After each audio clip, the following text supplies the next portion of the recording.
Good morning, everybody. Thank you so much for joining us this morning and taking time out. Before we begin, I'd just like to mention a couple of things. Please do ask any and all questions as they arise in the Ask a Question section. And please also feel free to chat throughout in the chat box function. Okay, so we're having this session slap bang between the state of the nation, which despite the phoenix-like Fynbos analogies, signals very tough times ahead. And of course, next week we have the 2021 budget speech, which I fear may not have much good news in it either. And of course, globally, governments are faced with huge challenges. Not only the effects of the pandemic, but the nationalism around vaccines, trying to revitalize their economies, and meeting the climate crisis goals urgently. Mondli Makanya, Editor-in-Chief of City Press, and Valdemar Pelser, Editor of Report, are here to give us some insights into the all-important vaccine rollout, the need for economic revival, as well as, of course, this year we go to the polls. And of course, we want to keep it a bit fun as well. So if there's anything else you want to put on the agenda, please feel free. Hi, Mondli. Hi, Valdemar. Oh. Hi there. Right, so let's start with the serious stuff. So globally, what are some of the lessons that you think we need to have learnt from this last year when the next pandemic comes? Because the scientists do say this is not the last one. Valdemar. Yeah, Gail, firstly, globalization is great until pandemic spread, right? 4.5 billion people flew around the world in 2019. And I think we realized, and this is one lesson, that people will focus on those trips that are absolutely necessary or the most fun, and cut out that which doesn't contribute to getting the job done. So globalization brought us many advantages, but also the cost of also pathogens spreading very fast. The other interesting thing for me is that there are some things that countries achieve better by themselves, and there are some things that humanity achieve only when we can cooperate. We saw on the research on vaccines, for example, that you need massive global efforts, a lot of money across many countries to identify new strains. South Africa was very good at that actually quite early on. But when it comes to implementation, governments in nation states need to be able to do their jobs. So there's a global element and there's a local element. And you mentioned vaccine nationalism. I think, countries do need to know that their citizens will look to them to implement, even though we all bank on global cooperation as well. So there are many take-homes.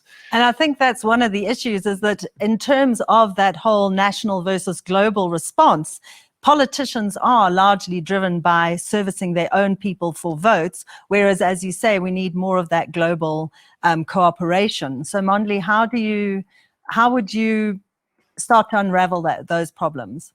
Yeah, just to build on what Valdemar has just said, I just want to go back to a poem that those of us of a certain age grew up on, a poem called Mesketiach, which was about a man's attempt to kill a mosquito in the dark of night, and kind of like, you're fapon, you're gray, and patoof.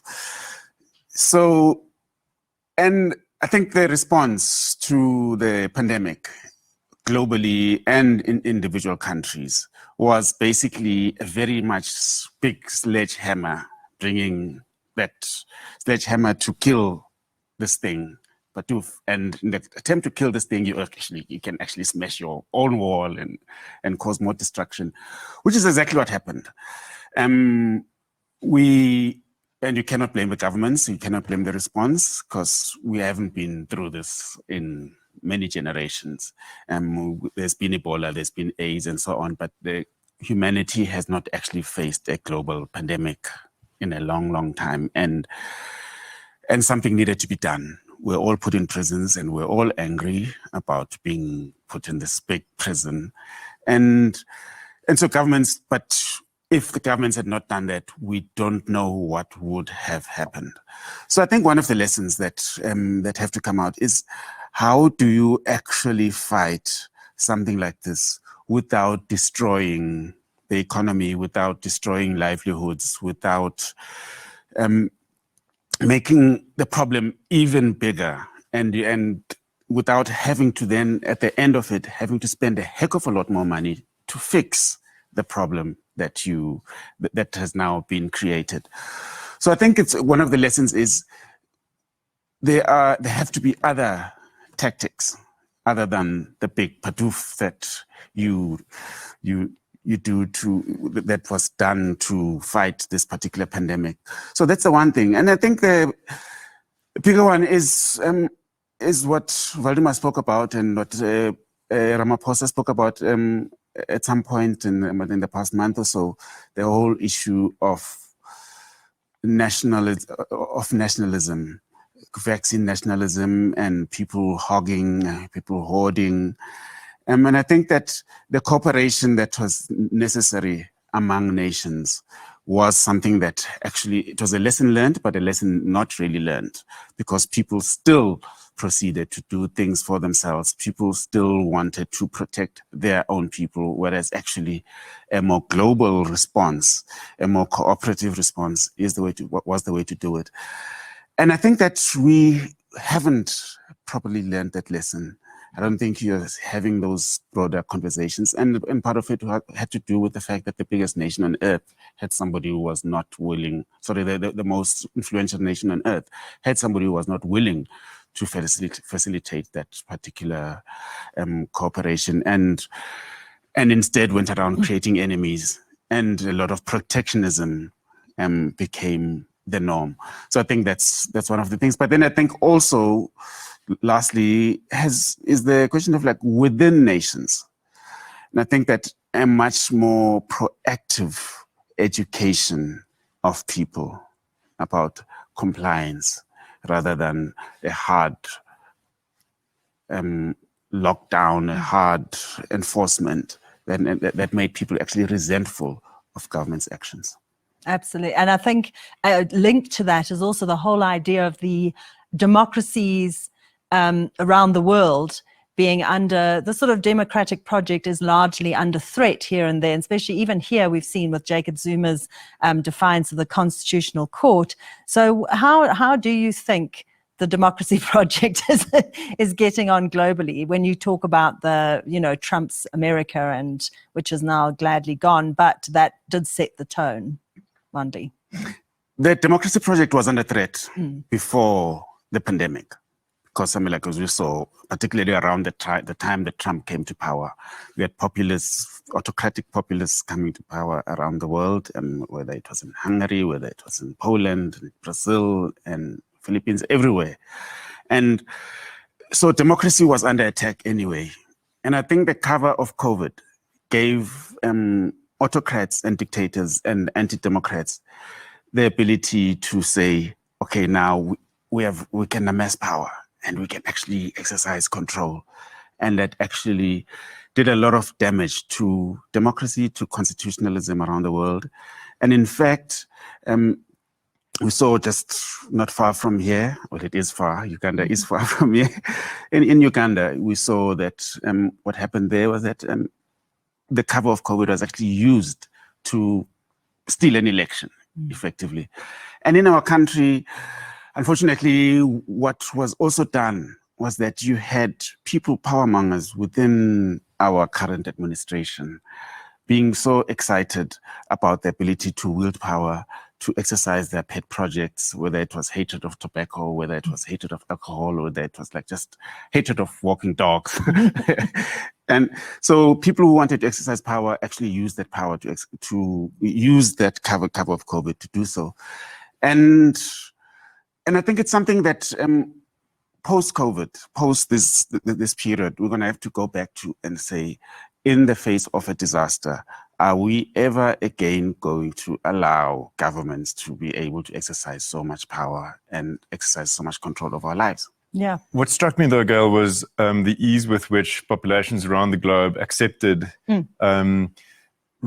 restrictions on their lives, which humanity is only known in times of war. So most countries had some kind of curfew. The last time was in Europe, the last time was the Second World War. In South Africa, we had states of emergency in the 80s. But these are really drastic measures. And when a population is very afraid, and this is a universal thing, then they will accept almost any restriction. So that is telling.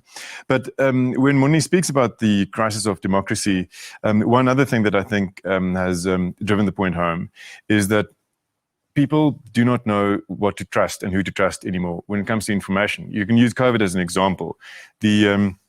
The well springs of misinformation around COVID, around the vaccines, around even our Chief Justice speaking on a public podium about a so-called 666 vaccine, which doesn't exist. Politicians around the globe casting doubt, spreading doubt about the medical response to COVID. This is capitalizing on a public that is deeply distrustful of authority. And they're deeply distrustful of political authority, but they've also become distrustful in some markets of even authoritative media, which makes it incumbent on those of us who check our facts to make sure that we get it right, because people don't know what is true anymore. And when populations can't agree, populations have always differed on opinions, but when they can't agree on what the facts are, it makes it very, very difficult to run a national project in the public interest, among other things on COVID. So there's a crisis of confidence in authority structures in general. And I think if governments want to avoid populist movements like in the States, or if we want to avoid a populist movement from the left in South Africa, then governments need to keep their ear on the ground and make sure that they know what ordinary people are concerned about so that they anticipate those grievances. Otherwise, the populists are going to run with it. Yeah, and I mean, that actually brings us to, obviously, we must mention the SONA and the president, as you say, like, can people trust? And he sort of highlighted 4 areas. Fighting the virus, accelerating economic recovery, inclusive growth for job creation, and of course a stand against corruption. So you do have to wonder if it's more of the same, or if it is building that sort of trust that we require. Well, trust is not easily bought. And the public the public's trust in government will be restored if we see on corruption real consequences, not just NPA making announcements, but I know the jumpsuit thing, the orange jumpsuit trope has become maybe overused, but we do want to see consequences. COVID is a big test of that as well. The first 80,000 Johnson & Johnson vaccines are in the country now. It was amazing to see how quickly they were actually rolled out. But we're unlikely to reach 40 million inoculations by the end of the year. I do think, though, that the bottom line for SONA is that if the president can show that the quality of governance is improved, instead of just the amount of government that people get, then the public's confidence can be won back. But the public are quite skeptical and becoming quite desperate. And just lastly on SONA, we need to see concrete plans to attract investment and grow jobs, instead of government planning, for example, as they are, to add 2.3 million South Africans to the recipient list of social grants, which is from a humanitarian perspective, of course, crucial, but it can't be your strategy to increase dependence on government. We must do what is necessary to grow our economy, and we're not seeing enough of that yet. And I do think, Mondli, in terms of the economy, I mean, we're obviously all hoping job creation, accelerating our economy again. But the reality is that before COVID, we were already economically in trouble. So how do you see the president being able to get these things done, talk to investors and make differences in South Africans' lives? We were in trouble from 2008, I think, and we never fully recovered from the global crisis. We could have, where we actually, if we had a government over the past 10 years, but we did not have a government over the past 10 years with a dancing guy who, yeah. But the crisis got worse and worse and worse. And by the time we got to 2020, we were actually kind of like racing towards the cliff. And what the government has been able to do is that they've been able to move pieces around and make a plan there. And I would not want to be the finance minister of this country because you just literally have to make a plan. But you know what? The runway is running out. I think there is only so much that you can put brakes on us getting to that fiscal cliff. And what bothers one a lot is that a lot of the rhetoric and talk and so on doesn't actually make you see that the people recognize the urgency. You still have our government, and particularly people in the governing party, still talking about issues such as the expropriation without compensation, putting it on the agenda again during the course of this year. There's the nationalization of the Reserve Bank that's still on the agenda. There's people talk about the state bank and so on. Things that should be far from our minds right now. What we need to be doing is exactly that, attracting investment, making this place an attractive place to come to and plant investment. And nice speeches to an investment conference is not what you do. Nice speeches at SONA and at budget is not what is going to attract investment. It's concrete things that you show that that reform is happening. International banks or international investors, the ratings agencies don't look at the quality of your delivery of your speech and the poetry of your speech, or how much you mentioned Fynbos or a great poet. They want to see you actually doing the things that you said you would do 4 years ago. And unfortunately, that has not been done. And I think, so just to summarize where I started at the beginning, is that you need for the government and for the governing party to have a sense of urgency, to show a sense of urgency. Take all that nonsense that you've been talking about off the table. Yes, have your fights within the party, but you as the administration, you as the people in government must actually just implement the things that are there in the National Development Plan, things that are there in the economic recovery plan. And then that will show confidence. That will stoke confidence. And exactly. And now, of course, we're facing elections this year and all these things that you're saying. I mean, South Africans, it's going to be a very unusual road to the polls, but in another way, do South Africans really have anything to choose when they get there, Valdemar? Well, Gail, I'll be surprised if the elections do go ahead. I don't see which of the big parties have anything to gain by having the elections this year, because both the ANC and DA need high turnout to perform well in their base. And in a pandemic year, and after dismal economic growth, quite frankly, some years of recession, it's very unlikely that you'll see high participation rates in an election, even without the pandemic. Now, add COVID to this, and we are heading for a situation where, so in 2019, only about 47% of eligible voters voted, of those who are of voting age. That's extremely low. We are below the level in France, the UK, and the US. This is extremely worrying. In local government elections, this drops even further. If we are going to have an election with 30% participation rate of eligible voters, it does no favors to the credibility of those results. So my concern is with credibility and just to talk like cynical politics, I can't see why the ANC, amidst the recession, which has never been good for the ANC at the polls. When Mbeki grew the economy at 5% in 2006-07, the ANC was at its peak at the polls. They got 69% when the economy was growing at its fastest. Recession is no time for the ANC to be having an election.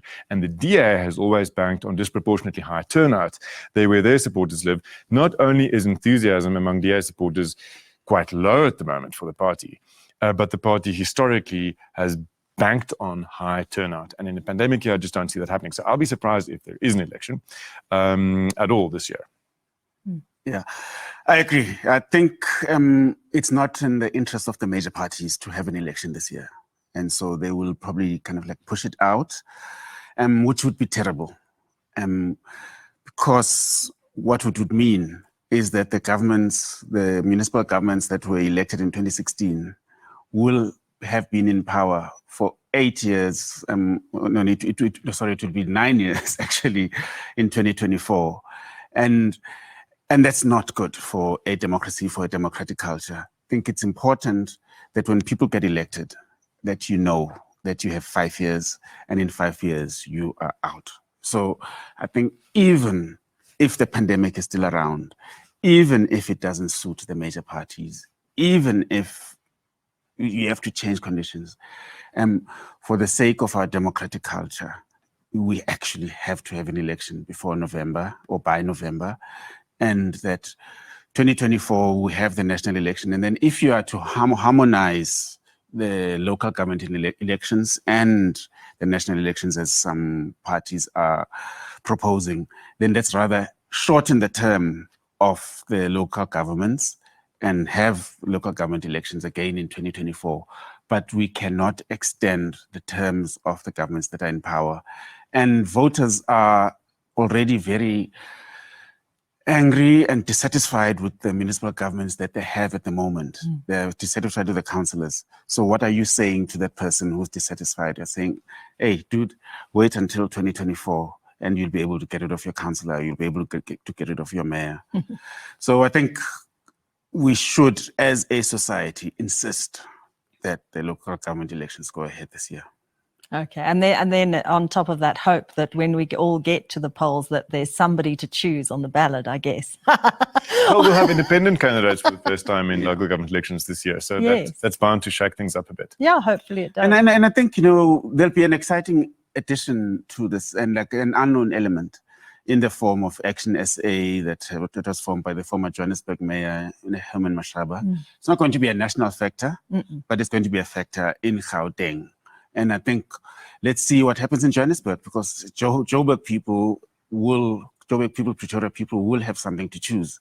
And I think if the ANC is brought again lower down in Johannesburg and in the Gauteng metros, I think it's going to be a strong warning signal to the ANC for 2024 that, look, you may actually lose a province. And that, I think, it's going to be a great thing for democracy. It's going to be a great thing for accountability. But I think, if there's a story to watch in 2021, if the local government elections go ahead, it's going to be what kind of impact Herman Mashaba's party has.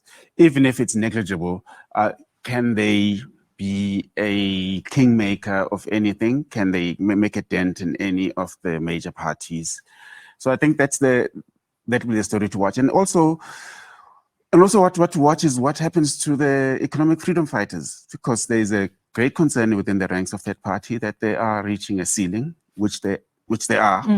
Because they are an extremist party, and generally what South Africans gravitate towards the center. And what the EFF has been doing is moving us closer and closer to the extremes, further and further to the extremes, and their tactics in the past year or two have shown that level of desperation. How do we get heard and becoming more and more desperate? And I see we're going to get you some questions from the audience, but first I have to put you on the spot. Now, I hear rumors that you don't dance, but I do want to know what in 2020 were the lighter stories. Like for me, every time I felt depressed, I would watch someone do the Jerusalem dance. But I don't know. Have you learned that? No. What made you smile in 2020 on the news agenda? I must say the embarrassing stories of people who thought they were off camera. Because that's a fear in the television business, that you'll say something into a mic that you think is dead, right? But now suddenly everybody has been catapulted into this role of watching what you say. Is your mic on? Is your cam on your laptop? We saw some harrowing things happen the last year, and I think people have thought quite differently about their home spaces, what they do there, and they've had to get out of their home offices desperately, because there was no more divide between workplace and home. So the pleasure of muting people in is actually quite lovely. Yeah, I don't think I can find any positives. It was a depressing time. We could not watch sport. You could not get to the stadium. The inability to sit in front, to know that on a Saturday or a Sunday or whatever, you can watch a football game on television. That is like wrist slashing. So that was the worst part. And now actually watching a football game and there's no people in the stadium, that is. And then the other, even more depressing part was the disappearance of the Trivago girl from our television Of screens. course. And I don't think that one will ever be able to recover from not being able to see the Trivago girl on No, our you television see. screens. And of course, all that time when you had no sport to watch, you could have been learning to dance, just saying. But anyway, I want to get to some questions from the audience. So Richard asks, what are the editor's thoughts on Zuma and the Zondo Commission? Will the commission enforce an arrest warrant for contempt of court? Who wants to take it? Moni and I were just discussing it before we came onto air, because there's a big debate whether the ANC should appease Zuma in an attempt to keep the party together, or whether the president should force a confrontation, to which I've always been sympathetic, but there are analysts who say no, the president should be careful here, because what the ANC learned in 2005 was when Beki fired Zuma as his deputy president, there was a backlash that was difficult to control. My preference would be, of course, that the court will try not to play politics, and the court has little choice to impose a sanction on the former president. They have the option of imposing a fine instead of a prison sentence. I'll be surprised if they go for prison, but they'll have to find him guilty of contempt of court. I think that's pretty clear on the facts. The more interesting political question is whether the ANC will follow suit and force a confrontation with former President Zuma, which they've not shown an appetite for so far. Okay, and I'm going to ask you the next question, which is Tian wants to know, is, do the two editors think we will see more micro leadership like we have seen in Costa? And can this potentially be the early onset of making huge, slow bureaucratic structures like massive national governments and public service departments redundant? Do you want to take that one? Yeah, I don't think so. I think what happened in Costa was not even a drop in an ocean. It was a drop in the universe, actually. I don't think it's going to become a trend, precisely because I think the political parties are just too everywhere, and the ANC in particular, it's in every community in this country, and there is still, like the ANC may be declining, they may be in the 50s, but people still see the ANC as an answer, if not to their municipal problems, to an answer to something, and whether it's through social grants and all that, and there's a confusion about the difference between government and the ANC, and people kind of like see it as one amorphous thing. So I don't think you're going to see that activism basically taking root everywhere else. So it would be great to see a lot more civic activism, but in the communities that are dominant in our society, it's not going to happen. Okay. It's interesting, though, just that the man who led the charge against the local government in Koster and Swartkruggens has had 6 phone calls in the last week from other municipalities where people are asking, listen, how did you do this? How did you get the court to agree that you can take over the service delivery for a while? Because we're desperate. So who knows? Who knows what it'll yield? Yeah, absolutely. And that also back to not delaying elections for sure. And then we've got one final question before we have to wrap, which is from Normsa. And she says, what we've seen in the by-elections is the ANC winning most of the wards. How is this going to be different in the local elections? The thing is that by-elections are very much fought, that you have a national focus on a particular community. So you'll have the president, you'll have the secretary general of the party, you'll have everybody, ministers, descending on a community in Mpumalanga, for instance. So that's where the ANC is strong at. And when they go there, they can promise things. And when people get promised things by a sitting government, it's more believable that by an opposition party that say, if we come into power, we will do so. We will do 1, 2, 3. So that's why the ANC has been able to get away with it in local government elections, so in the by-elections. As we saw in 2016, when a local government election is held nationally across the board, what you then find is that national issues come into play. So 2016 was very much a referendum on Jacob Zuma. So a lot of people who voted against the ANC or chose not to go and vote for the ANC supporters who chose not to go and vote for the ANC were saying, we disagree with the direction the country is taking. So local issues, they're important still, but they become secondary when an election is held, when a local government is held on the same day nationally. So I think that's what will dent the ANC in the coming election. Okay, thank you so much. We're out of time for this half, but I just wanted to thank you both very much for your insights. And we are going to cut now to segue into the second half of our morning to a lovely video about you hopefully drinking your coffee and eating your koesisters. And here's the fabulous men who made them.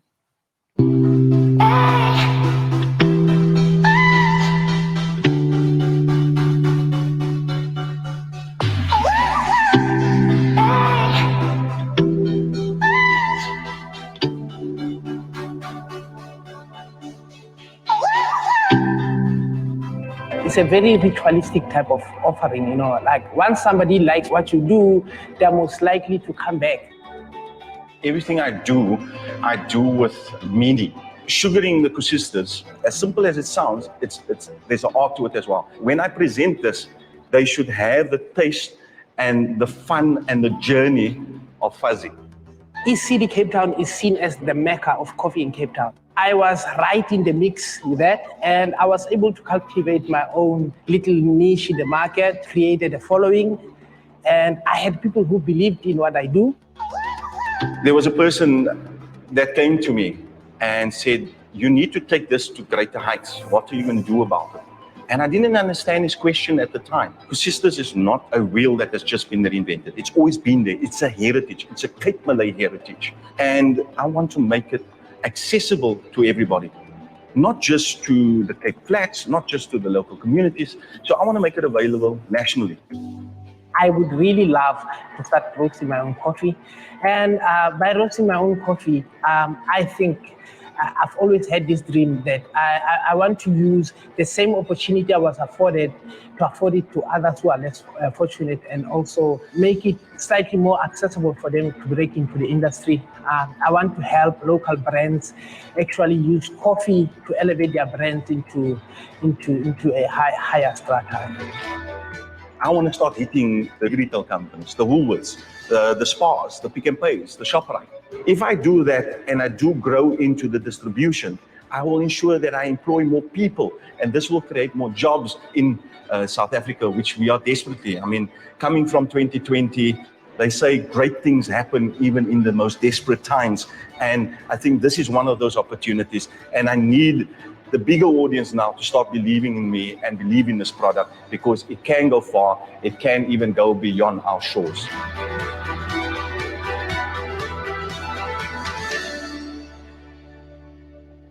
Okay, so you're enjoying the koesisters and coffee delights of Fuzzy and Moses today. I'm not sure where our koesisters went. Their stories represent really for us the integrated South African story. How entrepreneurship is really interlinked with how we choose to spend our time and our money, and how we create opportunities and generate ideas by sharing stories like theirs. The City Press and Report audience combined make up just more than 50% of the Sunday reading market at the moment, according to the latest available ABC figures published last week.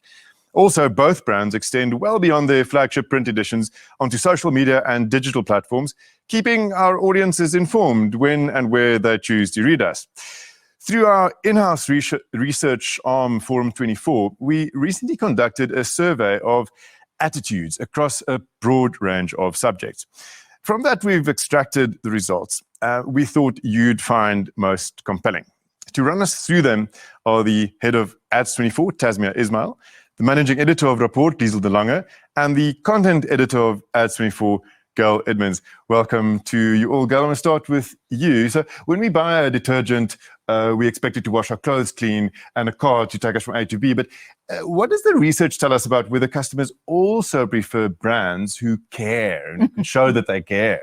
Yeah, so what we can see for sure from the research that we've done through Forum 24 is that 93% of our readers believe that brands should be conscious of and supportive of social justice movements. If you think about last year with the Black Lives Matter, a lot of brands stood with, and that's the thing people are looking for with gender-based violence in South Africa as well. You see a lot of brands standing up for such issues. And 75% of readers said that they would in fact move to a competitor who was doing a better job of actually caring. And I think that consumers have a lot more choice now, and they can select brands that resonate with their own sets of values. And also, of course, the other thing that we did find a lot of is that a large percentage of our readers, 90%, believe that buying locally will help us to kickstart the economy in the way we need to.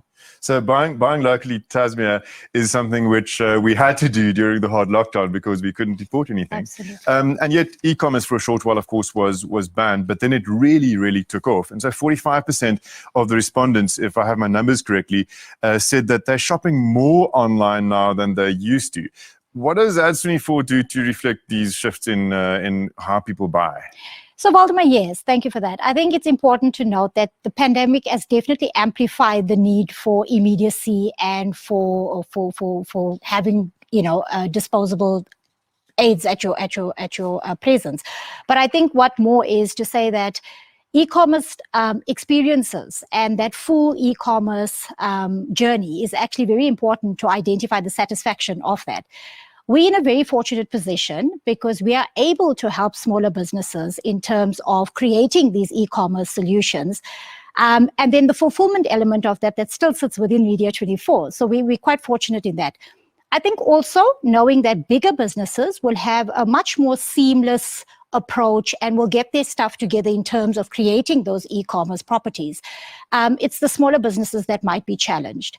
So apart from just creating and building those platforms for those consumers, I think we're in a position to help the marketing that facilitates that growth for them and to take them to that next level. So I think South Africa is still in its prime in terms of e-commerce, and smaller businesses still have so much more to leverage from that. Yeah, there's a lot of scope for growth. Absolutely. And patterns do change. Liesl, I'm going to come to you there because as we started buying more and more online, many South Africans also added a digital news product to their print product or moved over to digital from print. Which trends do you pick up from our research in how our readers find our content and where they prefer to read it? Well, Valdemar, the way in which people access news and information has been changing drastically over the last decade or so. And it's obviously that movement has been even faster during the pandemic. So it's interesting to see where people actually access news, right? And as you can see from our slide there, we've got the traditional media still there. We've got TV, radio, and newspapers. But now we also add social media such as Twitter, Facebook, Google, and so forth. But a very important point to make there is that your social media outlets, and even Google, they don't create content, right? The content's created by other users or news brands like ourselves. And these days we are, like City Press is about 40 years old, Rapport's is 50 years old, right? And we've been building our news reputations, or our reputations as trusted brands over decades. And where we started out as print products many moons ago, now we are actually fully fledged news brands and we reach our readers everywhere and anywhere. So what does the split look like, more or less? How many, which audiences reach through print and through online? So I think in light of this, let's look at our reach, right? So we've got about 2.2 million people or readers still prefer traditional print products, right? We have our digital homes on News24 and Netwerk24, where we reach about 3.3 million unique browsers every week. Right? And instead of the traditional old posters that we used to market our content a lot with, we use a lot of social media these days. Whereas these two markets combined, we've got about 1.6 million plus followers on Twitter and 400,000 followers on Facebook. And Tessa, these numbers were never seen even in the heady days of print monopolies, because suddenly readers everywhere can consume our products everywhere. Yeah. So this means this audience must be delivered to advertisers through Ads24 in new ways. How has that changed? So very interesting. I think for us this year, and we actually in the process of actually Ads24 becoming Ads24 Media Solutions, where we're creating that integrated properties and solutions to be able to take marketers into that space. So brands actually following where consumers are going, and Liesel's just outlined that.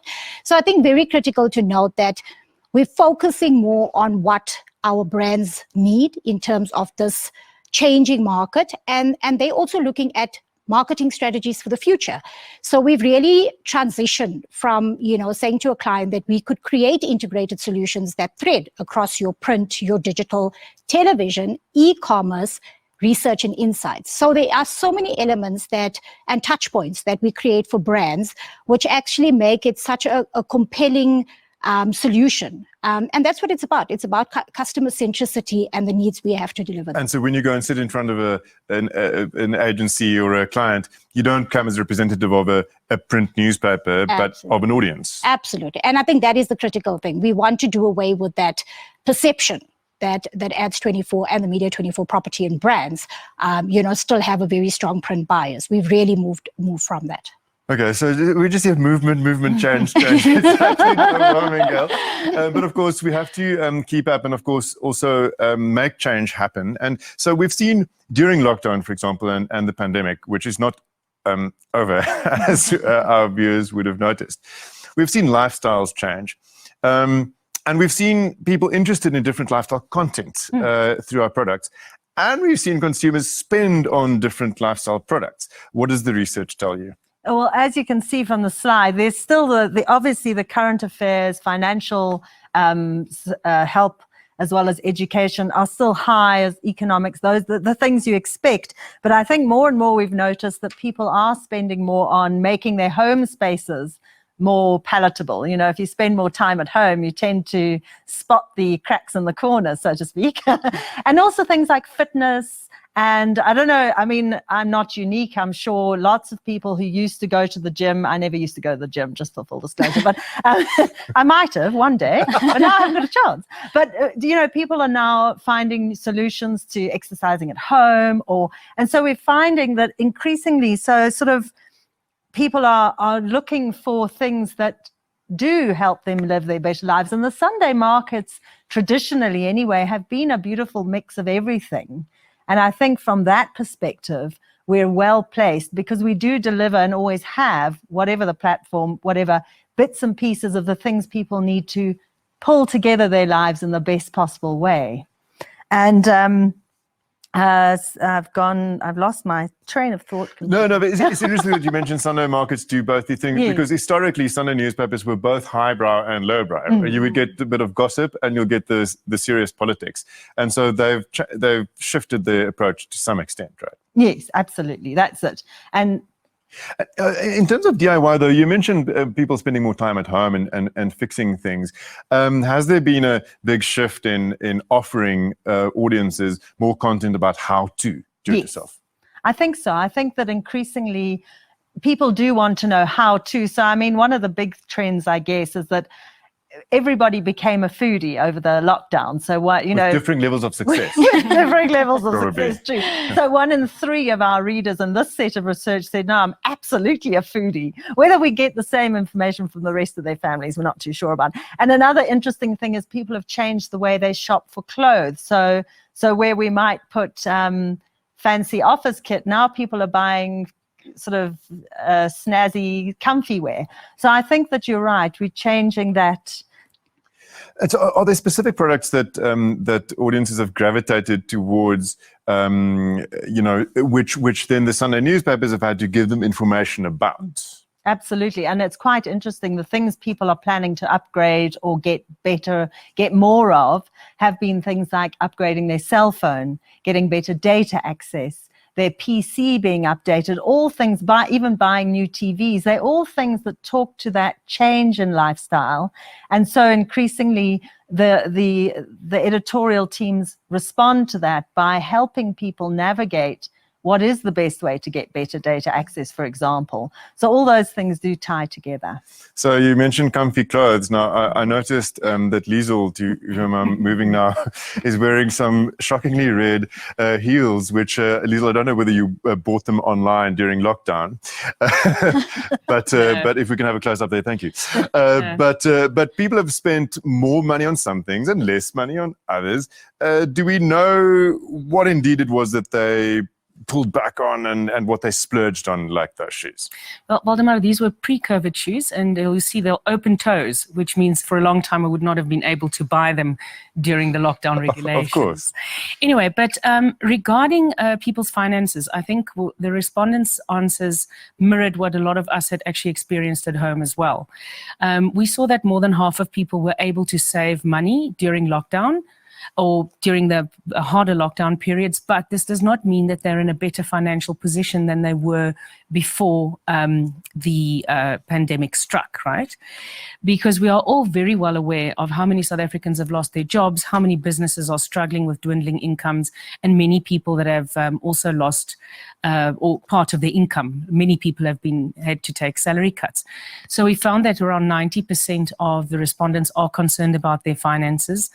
About almost half of them have said that they are looking at relooking financial investments, they're relooking insurance and so on. But I think interestingly, let's have a quick look at what we did save money on during lockdown, right? So firstly, we saved on fuel. There were no school runs, we didn't go to the office, we weren't allowed to visit family and friends. Right. We also definitely saved money on travel. The national and provincial borders were closed. We couldn't go anywhere.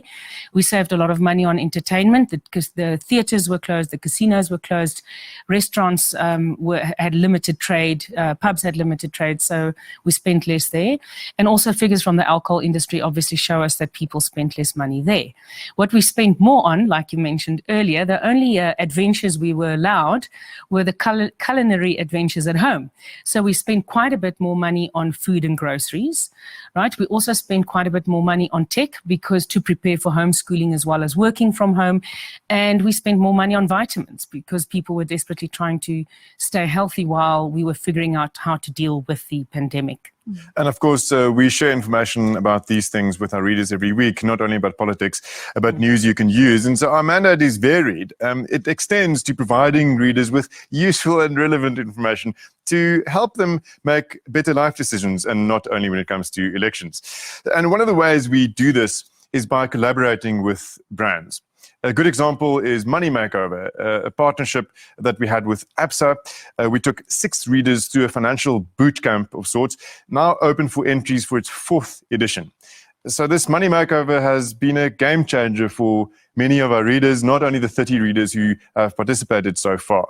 Similarly, with Rapport, we've partnered with medical aids, for example, to share information on patient rights, as well as over the years, we've profiled businesses funded by the Industrial Development Corporation, or IDC, to show how other entrepreneurs can access their services. And of course, one can get ideas there for starting your own business. Many people have done. Another good example of how these partnerships work is the newly launched A Home Buyer's Guide with Capitec, which takes a reader through the home buying process. And during this pandemic, we've found many areas where all readers have the same concerns. One of the biggest to come out of the survey, of course, is how parents are all concerned about their children's futures. Liesl, you've already spoken actually about education. What can you tell us here about what the research tells us about what consumers now focus on during the pandemic? Well, one of the biggest concerns that jumped out across the groups was education, right? More than 90% of South Africans were very concerned about last year and the academic standard. We saw research from the University of Stellenbosch came out to say that our children missed 60% of school days. So officially they missed 40% because of actual school closures. But when they returned to school, many of them went to school sporadically once or 2 or 3 times a week or every alternate week, which means they lost a lot of school time. And parents are still concerned about this year. Many of them, about 80%, are saying they're concerned about what's going to happen this year because we need to catch up for last year. And like you said earlier, the pandemic is far from over. And that is just the academic impact. We're not talking about the social impact for our children as well. Being at home, not seeing their friends and not being able to do sports and so on. And the concern is shared by people that have children in tertiary institutions. The concerns aren't that high, but around half of them were also concerned about the academic standards that their children got access to during the pandemic. And of course, it has children also spent much more time glued to screens this past year. I mean, for education reasons and others. Normally it was just a bit of entertainment, but many kids had the only source of education was a smaller big screen. And this idea of multiple screens and multiple platform news has become quite entrenched. Even some brands, our brands, are available on multiple screens: small screen, medium screen, big screen. How has Ads24 responded to the fact that we used to get your branded content only on one platform? Consumers choose to get it across platforms these days. So tailoring, so that's the important word, is you're talking about powerful brands and you're talking about powerful audiences. And you've seen the shifting behavior with these audiences. So it makes perfect sense to be able to say, how do we become agile in that environment of saying, how do we take brands and spread them and spread their messages across? Because this is your buying audience. And I think that was the whole concept of creating the media solutions environment, where we actually tailor innovative solutions for customers, and it can't be same old, unfortunately. So I think experimenting with different ideas and concepts, taking customers to a journey of these different platforms and integrated solutions allows them to definitely reach these markets and audiences like they've probably never done before. So it's very exciting for us because it's taking the hand of our customers and almost the journey of our audiences and saying, how do we match those two together to give them that absolute end result? So for us, I think it's a great journey. It's a learning journey as well. But I think the most fulfilling part is being able to allow customers to reach these audiences, but also, be able to put their messages across to an engaged audience. So basically, with our editorial messages, we need to be everywhere. And with our commercial messages, we need to be everywhere. Absolutely. Absolutely the point. Thank you so much. We have some time for questions now. Some questions have already been sent in. Thank you so much for those. I'll start with Richard. Richard says, what are your thoughts on making Google and Facebook pay publishers for the news content, or pay publishers for news content that is posted on their platforms? This is something that the Australian government are pushing, and it is causing big issues between Google and the Australian government. Liesl, can I come to you and then to Gail? Yes, I think it's been a frustration for many years for many news outlets across the world, but it's also not as easy as saying they must pay, because in Australia we also saw now that a lot of the Australian government's sites were closed down because they were seen as news by Facebook. So unfortunately it's a complicated issue, and the other part as well, I mean, governments are losing a lot of money, right? Because advertising spend that used to traditionally go to newspapers and news outlets in your country is now suddenly that money is going, overseas, and there's no way for governments to get money as well. So both the media as well as governments are losing out. Because it's billions that have, we've been so focused on doing what is good for South Africa, but when a big percentage of your online ad spend leaves the country, that's not reinvested here, right? No, well, that I think is the big, and it's an interesting thing because it's a global problem that we've been trying to solve in so many different ways with commissions and all sorts. But the fact remains, as you say, that there has to be a solution that doesn't allow the big guys in the room to just, as they're doing now with Australia, sort of bullying them not into doing it, because the fact remains that all that revenue potentially that every nation needs, and is all being funneled back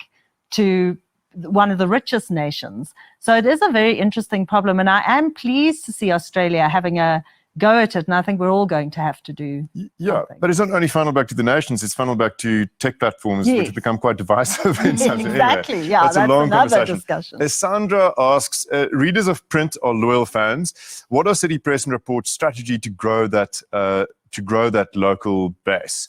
Gail, can I look at you again, and to Liesl? This is a kind of an editorial question. Yeah, I think perhaps one of the things in terms of growing audiences is that sense of community. And I think increasingly brands have to, whether they're news brands or even any other kind of brands, is that offering people that useful, relevant things that the so what factor for them, so that they understand that they can come to you for any help they want. And I think that is an ongoing project talking back to readers. And of course, with all these different platforms, that's so much easier now. Liesl?